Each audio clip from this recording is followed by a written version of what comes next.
दोस्तों आज हम आए हुए हैं देखिए पटना का गंगा किनारे। इसमें आपको दिखाते हैं कि पटना का गंगा का हमारा किनारा कैसा है। ये पूरा का पूरा आप नज़ारा यहाँ पर देख सकते हैं। दोस्तों, प्रकृति के साथ जीने का आनंद ही कुछ और होता है। वैसे तो जीवन जीने के लिए अलग अलग हर तरीके का चीज़ें होती हैं, लेकिन एक प्राकृतिक लोकेशन पर अगर आप नदी के बीच, अगर आप किसी पहाड़ों के बीच, किसी जंगल के बीच जाते हैं तो वहाँ आपका थॉट्स जो होता है, वहाँ आपकी जो विज़न होते हैं, वहाँ आपको क्लियरेंस पता चलता है। वहाँ आपको ये पता चलता है कि कैसे नेचर के बीच हम अपनी आंतरिक खुशी को डेवलप कर सकते हैं। आज उसी में से एक आपको लोकेशन का हम बताने जा रहे हैं। जैसे पटना का जो गंगा घाट है, वैसे तो जल, मिट्टी, पेड़ पौधे ये प्रकृति की देन है, किंतु हमें उसमें भी अपना जो लगाव है वो जोड़े रहता है। कौन कहता है कि पटना में घूमने लायक जगह नहीं है, कोई प्राकृतिक व्यू नहीं है? तो हम आपको सजेस्ट करेंगे कि आप एक बार ज़रूर पटना का दीघा घाट घूमने आएँ।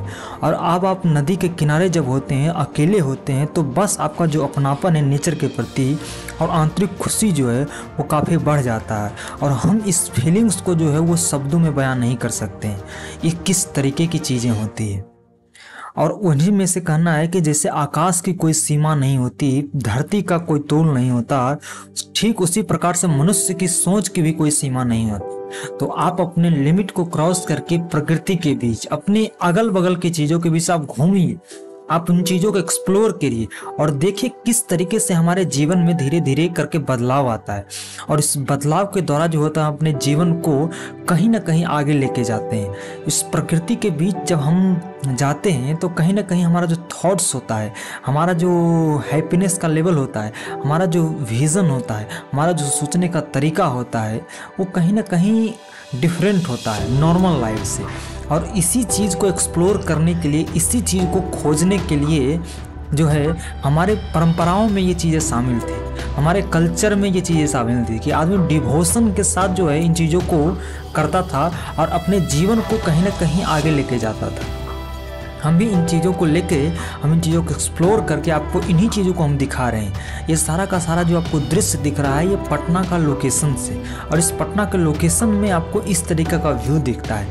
आपको जेपी गंगा पथ दिखता है, आपको जो है वो दीघा घाट दिखता है, आपको नदी का बेहतरीन व्यू दिखता है, आपको अच्छे तरीके का जो है एक टूर का पूरा फील्ड दिखता है, जहाँ आप आके घूम सकते हैं, जहाँ आप आके कुछ समय के लिए एंजॉय कर सकते हैं, जहाँ आप आके अपनी जो है मेंटल प्रेशर को कहीं ना कहीं कुछ समय के लिए नेचर के साथ आप शांत हो सकते हैं।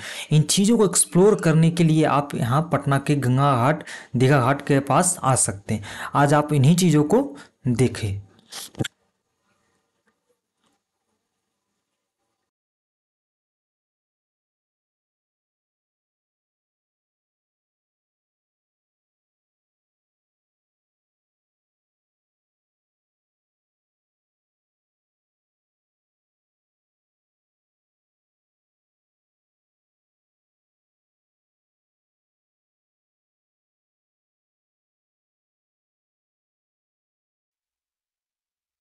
आप जब नदी के किनारे होते हो तो वहाँ पर आपको ये फीलिंग्स आता है कि बस नदी जिस तरीके से शांत है और अपनी धारा की दिशा में आगे बढ़ता है, हमें भी कहीं ना कहीं इन नदियों से सीखना चाहिए कि किस तरीके से नदी जो है अपने धारा के साथ जीवन में आगे बढ़ते रहता है।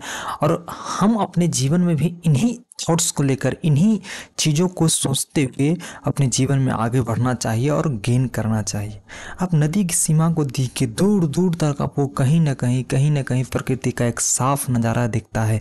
और इस प्योरिटी के साथ, इस नेचर के साथ जब हमें अपने जीने का तरीका आता है, जब हम कुछ समय जो होता है अपने डेली रूटीन में से, अपनी बिजी लाइफ में से अगर हम नेचर के लिए, नेचर के बीच जाकर अगर रहते हैं, तो कहीं ना कहीं हमारे फीलिंग्स के अंदर, हमारे इमोशन के अंदर आज जो हमारा शहरी लाइफ हो गया उसके अंदर चेंजिंग आता है।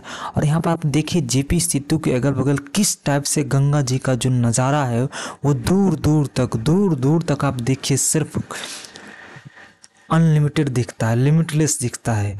और उस फीलिंग्स में आप जब अपने विजन को, अपने मेंटल प्रेशर को, अपने थिंकिंग को आप देखते हैं तो कहीं ना कहीं आपको एक सुकून का अनुभव होता है, और ये सुकून ही जो होता है वो शानदार तरीके से नेचर के बीच हमें देखने को मिलता है।